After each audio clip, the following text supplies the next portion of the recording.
Hey everybody, it's your girl Bondy Blue, and I am back for another Bondy Blue show. All right, y'all, before I get into it, I want to remind everybody to subscribe. If this is not your first time at your girl channel, y'all got my husband robe on, y'all. Like, sometimes y'all see me in this, it's comfortable, I'm cool. Okay, look, don't forget to like the video if you enjoy, share with your people. Please support my channel. I have a Patreon account, the link is down below. You can become a member of my channel by clicking the join button here. It's next to the subscribe button. And I also have a Cash App and a PayPal down below. Support your girl's channel. Yeah. I appreciate y'all so much. I love y'all so much. Let's go ahead and get into what I got for y'all today. First, let's talk about Phaedra Parks, okay? I did see the Real Housewives of Atlanta trailer. I don't review trailers. I don't do that, but it looks entertaining. It looks like I'm ready for Real Housewives of Atlanta. Okay, 20 episodes of foolishness, and within probably 5 of those episodes, something really good, child, we gonna see, all right? But I did love them in all black. I thought the photo that they put up was so beautiful. I'm glad that Kenya is back, even though I know she probably gonna work on my nerves, girl. All right, and we're gonna talk about Kenya, but first let's talk about Phaedra Parks. Phaedra Parks is gushing over her new boyfriend, Medina Islam. Child, we will be soon. Over the weekend, the former Real Housewives of Atlanta star publicly showed her love for the actor, sharing a birthday post. The pair met on a dating app and have been dating for 6 months. She says she knew him from around town in Atlanta, adding, "You know he used to be on a show here, so we have a lot of mutual friends. One of my best friends is one of his best friends as well." She says of Medina, "He's a really good guy. He's very calming and soothing and mild-mannered. I always dealt with the bad boys, and he's very opposite from any guy I've ever dated, so that's refreshing." Phaedra currently lives in Atlanta while Medina resides in LA. She says of their long-distance relationship, and I quote, "It's hard doing the long distance, especially by coastal, because LA is a super long flight outside of just the time difference. But we've been making it work. He's an actor, so he's in New York quite a bit, and then he comes to Atlanta, and I get to LA, and I see him as well." Medina hasn't met her 2 sons with ex-husband Apollo, 8 and 9, and Dylan, 6. According to reports, the couple will appear on an upcoming season of Marriage Boot Camp. Allegedly, one of their issues that they discuss on the show is managing their long-distance relationship, and Phaedra reportedly wanting to move to LA. Prior to dating Phaedra, Medina dated Claudia Jordan, who was also appeared on Real Housewives of Atlanta at the same time as Phaedra. Meanwhile, Phaedra was most recently linked to radio host Tom Capone. Now, that's the last dude I remember. So when they said she was going on Marriage Boot Camp, I was like, but with who? I'm sorry, girl, but I just kind of feel like you just out here doing the most. I think that she thought that she was going to be fine once she got off Real Housewives of Atlanta. And now that the realization has set in, that those checks aren't the same anymore, that is not the same, I think she's grasping at straws to get back on reality TV. I think she actually did try to get back on Real Housewives of Atlanta. But Kandi saying, "Hell to the no," pretty much put a stop to that. Pretty much put the kaputs on that there. Like, I really do believe that they value Kandi in such a way that she can make that type of demand. So, Phaedra is now going to be on Marriage Boot Camp with Jocelyn Hernandez. And them. Girl, how the mighty have fallen. Now let's talk about Kenya for a minute. Now, I talked last week about Kenya and Mark Daly supposedly divorcing. Now it's being rumored, allegedly, shout out to Alex and Chris, that she was never really married to Mark Daly and that it was all a guffaw, okay? Now let me just go back to the wedding picture. I'm going to post it behind me. This wedding picture, look at her. She's gorgeous, beautiful dress, totally prepared for this wedding, okay? Him, on the other hand, loose-fitting shirt, loose-fitting slacks, nothing's tucked in. I understand we're on the beach, but either commit to the on the beach look or don't. But the energy in this picture makes me feel like this is not real, okay? For him. I'm just going to go ahead and say it. And y'all know that Kenya kind of has a history of faking the funk when it comes to these men. So I just kind of always felt like, but then they had the baby and she said they got married. And I was happy for Kenya because I feel like Kenya is somebody with such like a low level of love given to them and affection given to them that she's just this really terrible person to deal with. And I love that she was able to have this little girl because I feel like that little girl probably really changed her in a certain way, and I'm interested and excited about seeing the change in Kenya, but I know it ain't that much of a change. And I also know, like I said last time, that Kenya hasn't worked on enough of her issues for a relationship to actually work out, for real. But it just never looked that real to me from the very beginning. But Kenya has been online posting pictures. She stand alone, quoting Beyonce, "Me and my baby gonna be just fine. We gonna have a good line. You homie better grow up." Look. Also, with the rumor that they weren't really married, there's a rumor that the reason why they are divorcing and separating, and apparently the Bravo cameras caught this, was because he didn't really want to be on the show like that. He had an event, and Kenya showed up to argue with him at said event, and he said that she was an attention whore, okay?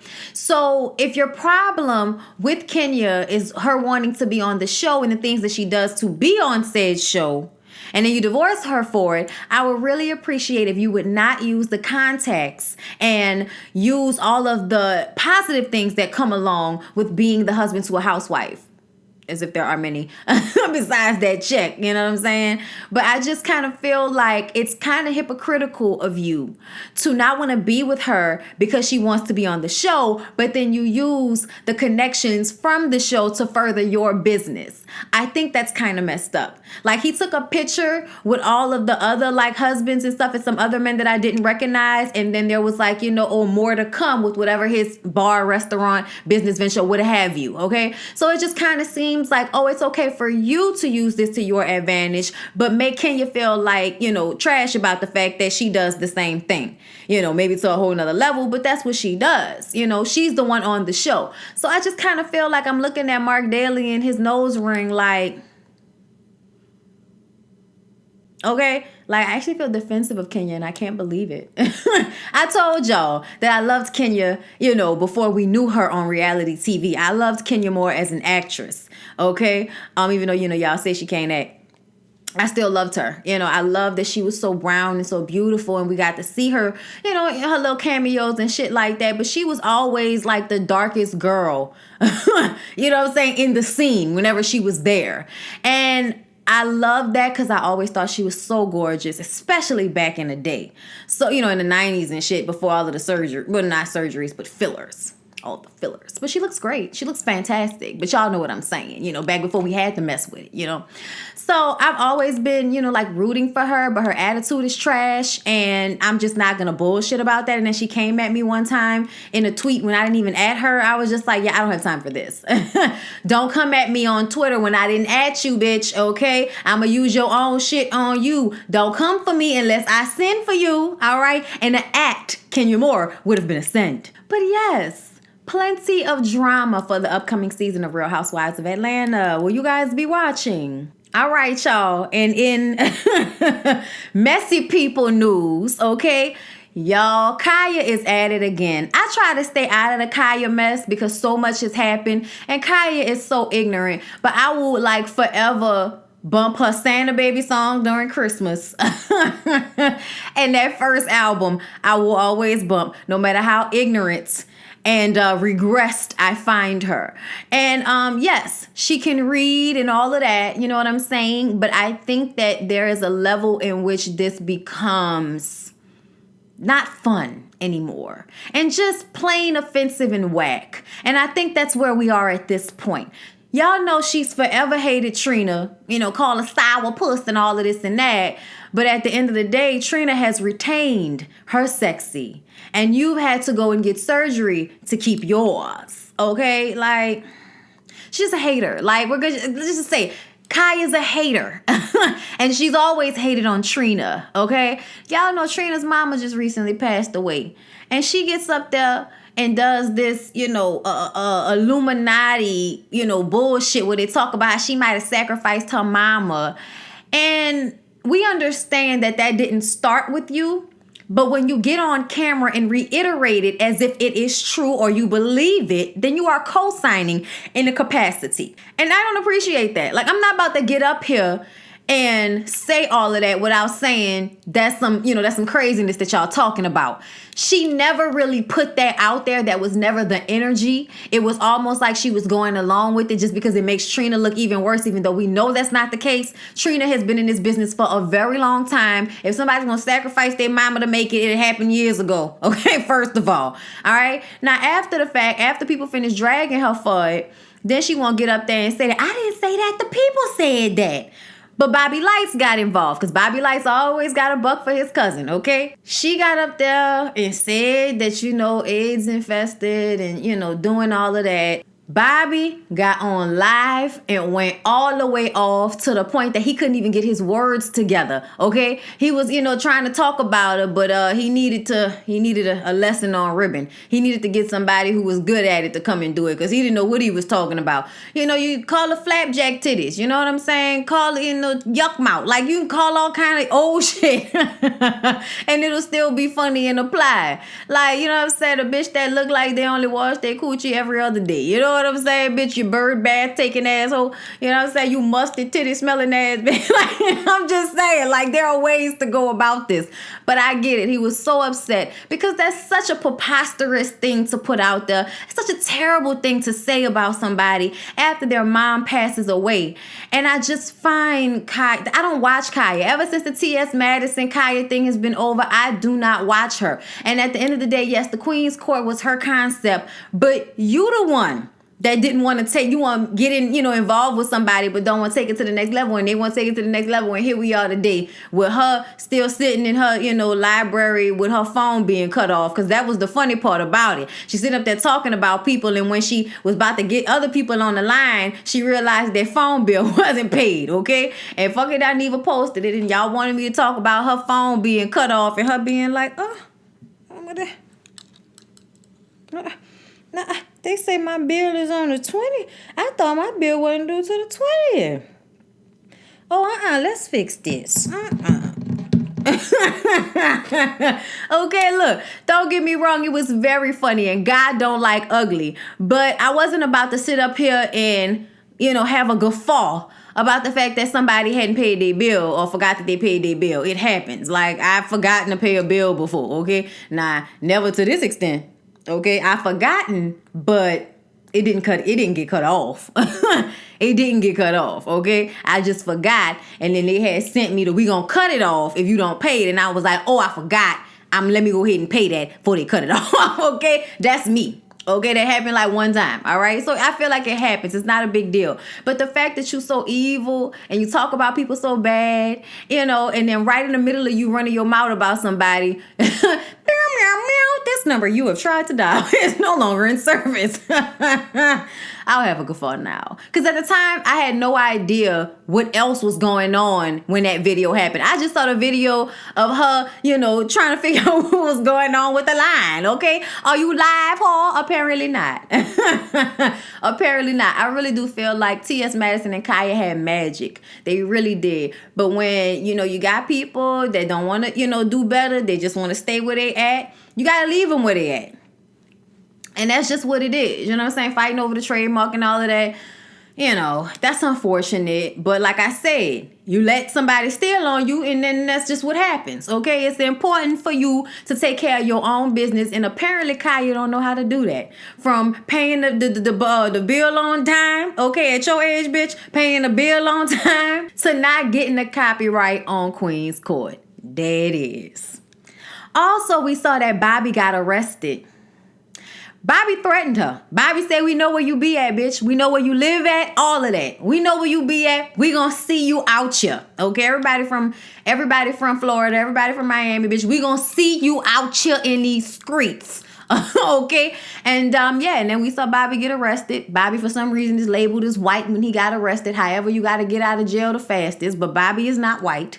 Okay, Bobby, what's going on there, Bobby? Why you let them people think you was white, Bobby? Them people probably didn't even ask. Just put that in here. I'm like, you can't tell that boy black. Look at his hair. Never mind. I'm gonna let it go. And speaking of people spazzing out, let's move on to Malik Yoba. This is just continuing to get worse and worse. All right, y'all. I'm going to just read y'all what it's saying, and I'm going to tell you how I feel. Okay. After Malik Yoba stormed off the set during an on-camera interview with The Root last Friday, after being asked about allegations that he solicited sex from a minor who engaged in survival sex work in the late 1990s and early 2000s. The walkout was also seemingly triggered by questions about his motives for publishing an Instagram post that declared his love and attraction for trans women, which has since been deleted. During the conversation at the Root Studios, the Root asked Yoba to respond to a Facebook post by Mariah Lopez Ebony, in which she accuses the actor of soliciting sex from her at ages 13 and 16. Yoba said, "I don't know the woman, and I have no idea who she is." In a phone interview with the Root on Saturday, Lopez, now 34, stood by her claim, saying her first sex act with Yoba took place at age 13, and the second act occurred at 16. Lopez was born April 27th, 1985. So the first sexual act would have likely taken place in 98 and the second in 01. Lopez is a longtime trans rights activist and executive director of STAR, the Strategic Trans Alliance for Radical Reform, founded by trans pioneers Sylvia Rivera and Marsha P. Johnson.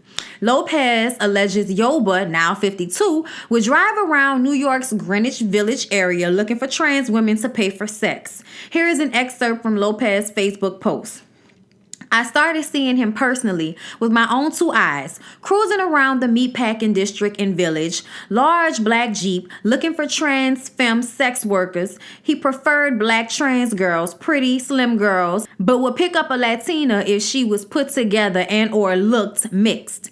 That was close to 20 years ago, and I can still remember it like yesterday. I also remember the day a friend of mine said real cool like she was known to do, 'Walk down that block. Just go. He wants you.' You always remember celebrity clients. It's like time slows down. You remember every detail. Blood pounding. He was cute and polite. Don't get me wrong, but I'm sure he knew what he was doing was wrong." The first time Lopez claimed she had sex with Yoba for pay took place in 98 in either the West Village or a meatpacking district when an adult sex worker escorted her to Yoba's larger black SUV or Jeep that may have been a Ford Explorer or Excursion. Lopez says the woman who took her to Yoba's vehicle is unwilling to speak publicly for fear of legal reprisals for her involvement in the transaction between Yoba and Lopez. Because, girl, yes, okay, you was basically pimping this lady out, solicitation, pimping the little girl out. And that the woman has secured legal counsel. Once Lopez entered the car, Yoba handed her $80 for sex. She declined to go into details of exactly what took place.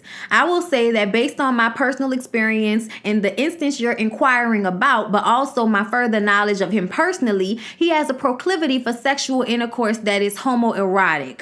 Lopez also noted that Yoba wanted to engage in the sex act without protection. She further recounts that she normally charged a bill or 100 for the act, but that Yoba only had 80 at the time of the encounter.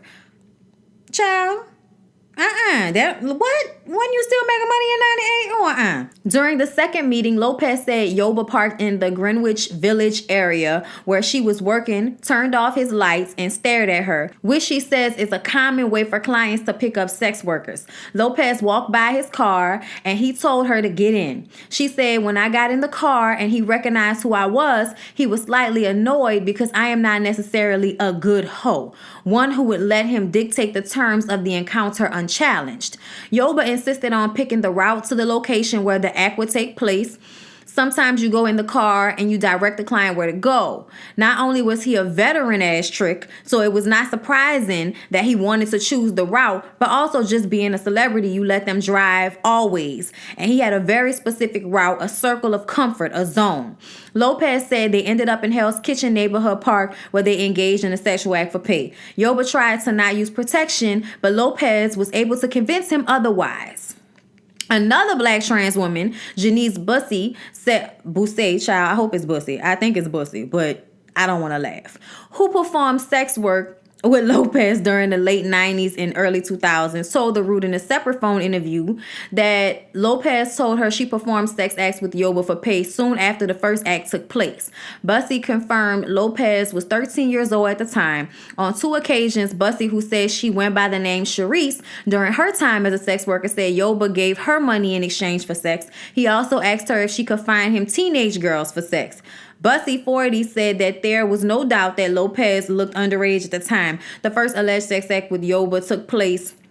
She looked 10, Bussey added. A representative for Yoba said in a statement to The Root that the actor categorically denies all allegations and will not respond beyond this comment to requests for comments. In Yoba's on-camera interview with The Root, okay, because I'm kind of skipping through because they talked a lot about, just trans kids' experience and what they have to go through, and it's just so terrible, that you can't find work, so you have to sell your body to live. Like, talking about how they didn't have room, they have a boy or a girl, kind of dormitory for homeless kids, how they would really have nowhere to go because of, it's terrible. And they really got into it. But they got into what started this issue during the interview. And this is what The Root said. Since creating these posts, you've received a mixture of support and criticism, is what they say in the Malik during the interview. On a more serious note, a trans woman named Maria Lopez Ebony wrote a Facebook post in which she accused you of soliciting sex from her as a minor when she was 13 to 16. What do you have to say about these allegations? Yoba then replied, I say that, when I heard that, and I actually didn't read it until last Thursday, what she actually said, I don't know the woman, number one. So you're saying you never met her, you don't know her, said the Root. Yoba says that's exactly what I am saying. I don't know her. I have no idea who she is. I am familiar with that pain. I'm familiar with that trauma. I'm familiar with people who are crying out for help. I'm familiar with the lack of regard for this population, which is again my point. So when I heard it, for me to hear something so heinous, right? Number one, and to see someone post something with no proof of anything and to see the world embrace it or a portion of the world embrace it, that's toxicity. Speaks exactly to the reason I do the work that I do. So it's an oxymoron almost. It's like, wow, the first cisgender man who stands up for the community and gets attacked by the community. But that's true for anyone that's ever stood up for oppressed people. It happened to Gandhi, Mandela, Marcus Garvey, Malcolm X. He's comparing himself to these people. It's happened to anyone who has said, I'm going to stand up for these oppressed people. And he continues to grandstand for a while. And when The Root tried to interject, Yoba interrupted. I want to finish the point. So the point is because he was going on and on and on and on and on. But the other truth is, for my entire life, I am someone who has been working with young people since I was 16 years old, making sure that there are better pathways for other people. So that's a very loaded question for you to ask me that. And we discussed that before. Is it loaded? Is it loaded, Malik? It's a yes or no question. It's a yes or no question. And when you have to answer it and then put all of this grandstanding and patting yourself on the back behind it, I am then now looking closer. I am then now looking at how matter of fact Maria Lopez Ebony sounds. And then having other people to co-sign this story.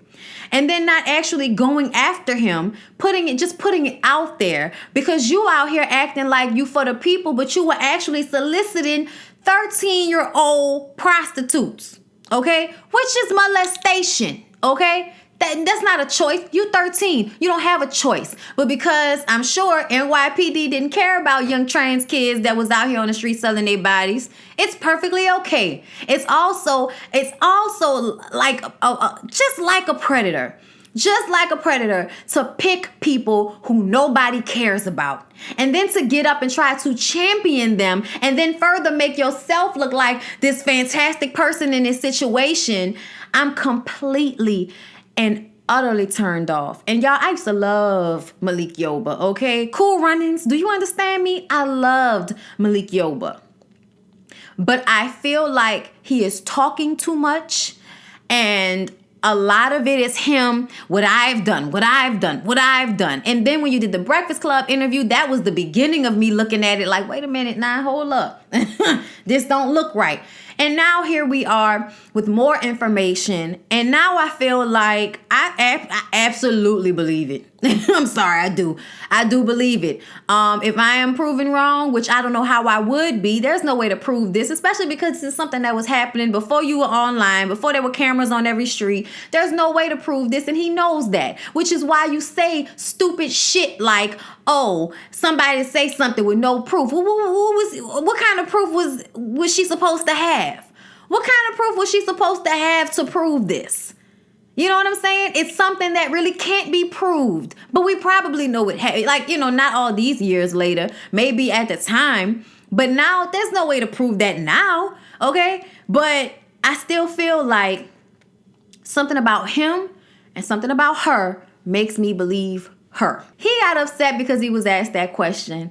Wanted to get upset and go off about how terrible this was. He went on to try to make the point that he could put himself in a trans person's place. And I feel like you will never understand completely, but I think that we can look at somebody that's been disenfranchised or somebody that's been told how they should live their lives. I think we can definitely put ourselves in their shoes for a second to realize how detrimental that is to the psyche and to the spirit. But at the end of the day, as a black man who is calling himself heterosexual and cisgendered, he thinks he's having heterosexual sex. He don't know what's going on. He don't know, okay? But Ms. Lopez said that you had homoerotica, which means probably anal, okay? Or some type of head. I'm not sure exactly what that might be all encompassing of what, you know, what homoerotica is. But I just kind of feel like, you know, was he getting pegged? Never mind. Okay, I don't even want to picture it. But my point is, you're dead ass wrong. You're lucky that they can't prove it. And the fact that you are now trying to stand on the backs of people who you have helped oppress pisses me off. I'm done with Malik. And I'm sorry to say it. I'm done. Now, if he is in another Iron Ensemble cast, if I love somebody else more enough to go see it, then, you know. But like, I'm not checking for him. I'm not trying to hear anything else that he has to say. The way he raised up on the interviewer was sitting there like, son, don't let this hat and this sweater fool you. You better stay right there. He's screaming and howling, wanting all of the tapes. I want all of these fucking tapes. I want all of these. We can't give you our SD cards. Get out of here. Ain't nobody giving you nothing. Talking about, we talked about this. And I told you I was going to ask you that question. And now you want to get all irate and upset. And don't get me wrong. If it wasn't true, I could totally understand somebody being aggravated, being upset. But I don't believe that it's not true. Everything that was like said, I can totally see it. I don't know for a fact, y'all. It's all allegedly.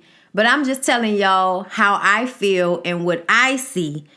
And he convinced me more that Ms. Lopez was right than she actually did. Okay? Now, her details really did, like, you know, convince me. But watching the way he's been, you know, handling all of these interviews, running his mouth, not really knowing what he's talking about, kind of going back and forth whether you are heterosexual or not. Like, you know what I'm saying? Like, I'm sorry, but if you're having sex with someone with a peen and you have a peen, then that is not heterosexual. Okay? And you might have tried to then say, oh, I only mess with post-op, but you was a lie. Okay? Get out of here. Why even say something if they post? Okay? No. I feel like he might have been about to be outed like people think and tried to get out in front of it. Or I feel like you were using it as an opportunity to draw attention to yourself because people love to do that. But either way, y'all, I'm done with Malik after that R. Kelly-esque interview he did with The Root, yelling at them people. Yoba is scheduled to co-host a workshop leading up to the Transnational Visibility March this Thursday amid criticisms that his presence and the allegations by Lopez will take up space that is supposed to be focused on trans people. Trans activists have expressed concerns to the root that Yoba has not demonstrated adequate knowledge to speak on behalf of trans issues, and that his public statements are designed to elevate himself at trans people's expense. And that is exactly what it feels like, and that's exactly how it looks to me. Okay, so like I said, I'm done. Let's move on. All right, y'all. Let's get into Nicole Murphy. Y'all, we talked about this a while back. We had totally forgot about Nicole Murphy and her, kissing Antoine Fuqua on camera in Italy in a bathing suit. Okay, a couple of pictures. All right, we wasn't even thinking about it. Y'all had went into the far recesses of our mind like all of the garbage after a certain amount of time has went by.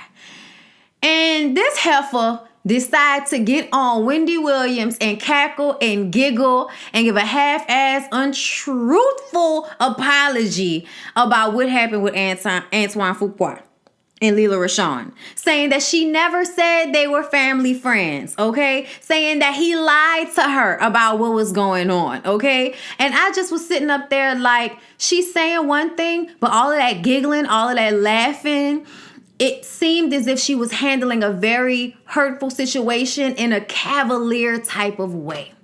And I want to make this very clear. I don't care what Antoine Fuqua told you. You knew that he was married. Get out of my facial. And then you lied and said that you never said that y'all were family friends. But Love B. Scott said, oh no, bitch, I got my receipts. I got the text messages that said that you said that this was a family friend that you was just kissing hello and goodbye to, which that was obviously not the case.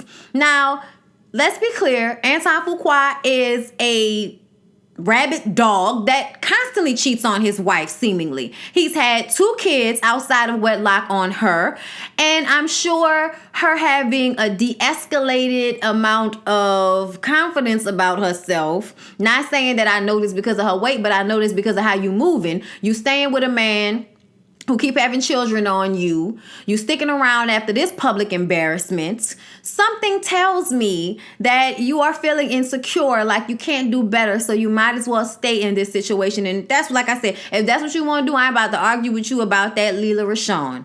Okay? I'm not about to argue.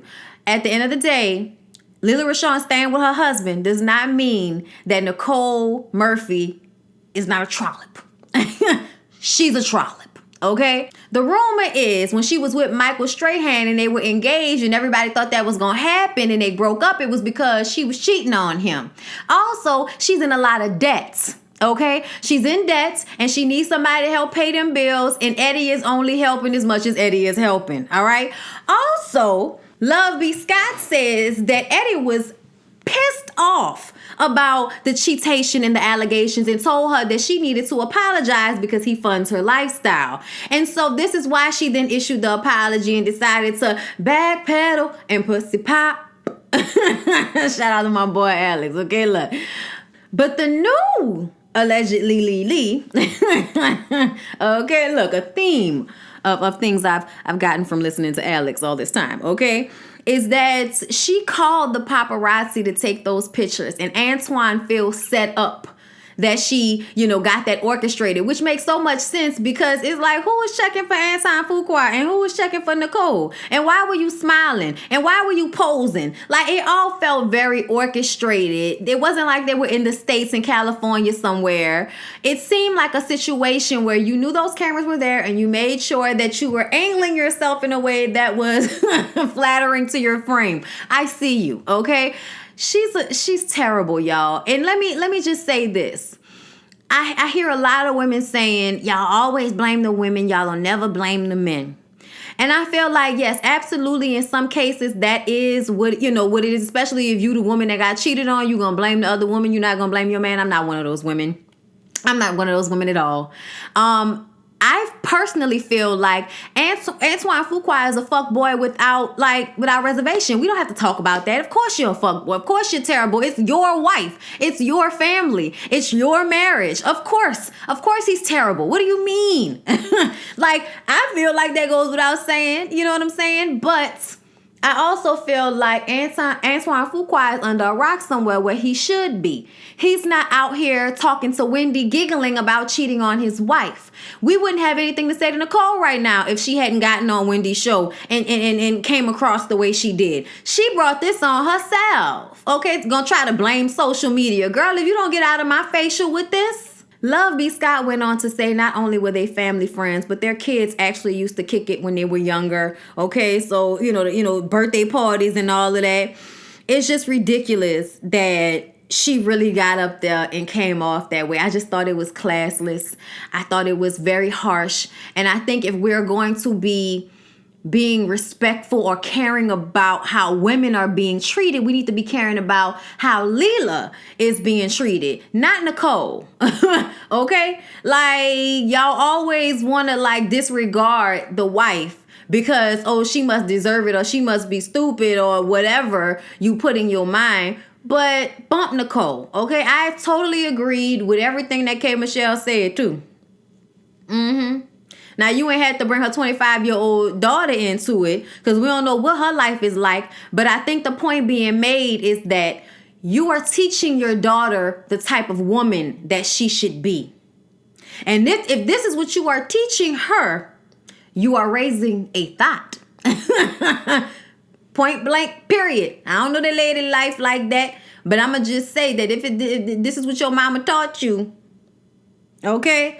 Yeah, y'all. Nicole can go back wherever she came from. She's trying to get a man so she can, make sure she secure her bag. That's why even though I can't stand Shawnee O'Neal, I give her props because she wasn't looking for the next rich man to make sure she didn't have to work, okay? She was going to turn whatever she could into a way for her to make money for herself so she did never have to depend on Shaquille O'Neal again. And that will always render respect, at least from me. But see, you broads like Nicole, girl, you ain't nothing but a waste of a six-pack. And also she denied messing around with Lisa Ray's ex. She said that Lisa Ray's ex-husband released a statement saying it's not true. I said, what a statement at? I ain't seen a statement. When Mr. Mystic said something, I don't even remember that. But all that, oh, Leela, darling, it was a mistake. I apologize. Like, girl, if you don't get on about my face with this. All right, y'all, moving on. So Safari and Erica Mena are getting married on October 7th and the ceremony to be filmed on Love and Hip Hop. Well, I guess them telling Mona to stick it was some bullshit. Y'all was like, I'm not going to be on a reality show. We were waiting. We was wondering how long y'all was going to take to get on a reality show. As soon as y'all started that YouTube page, it made me feel like y'all was trying to get a show.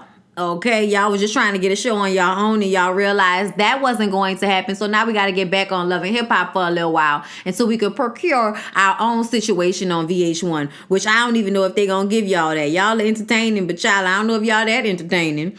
Either way, I'm looking forward to this new season of Love and Hip Hop, especially since they bringing so many of the OGs back. But they saying that she pregnant right now. And maybe that's why they are having this wedding so quickly. Because y'all been sitting on this wedding for a minute now. Okay? Y'all was engaged. And he had the little cheatation situation. And you said you wasn't going to be with him. And then you took him back. And it's been back and forth about whether you was pregnant. If y'all was going to get married. And boom, bow, pow. I think we're going to have a baby in the wedding all in the month of October. Or at least the announcement of the baby. Either way, I'm ready for the TV. I'm ready for Love and Hip Hop. And I wanted Safari and Erica to be good for each other. But the fact that, Safari was being so lame in the way he was talking to that other girl and talking about how he wasn't engaged, I wouldn't be able to trust him after that. So to marry him and have a baby with him after something like that, I don't know if he's changed. I don't know if he will change. Okay, I'm just going to go ahead and say that. So I wish them all the best, but I wouldn't be trusting his ass. Also, shout out to my boy Billy Porter. Okay, my love Billy Porter for becoming the first black gay man, openly gay man, okay, to win an acting Emmy. He is just out here doing the absolute most, and I love it. The only thing I didn't love was the suit. I didn't love the suit. I was here for the avant-garde of the hats. Not my favorite, but the pants were too long. You know what I'm saying? I was like, what's happening here? Why are we not tailoring? Is it in to not tailor? Like, I guess. I mean, you know, his fashion sense may be beyond me. It may be above me now, and that's fine. But it's just my opinion. Did not like what he wore to the Emmys. Just didn't. All right, y'all, that's it. We'll talk about Evelyn and all of that. We'll talk about that for Basketball Wives. I'll save that for then. But I love y'all. I hope y'all enjoyed the review. Please don't forget to like, comment, and subscribe. And I will see y'all in the next one.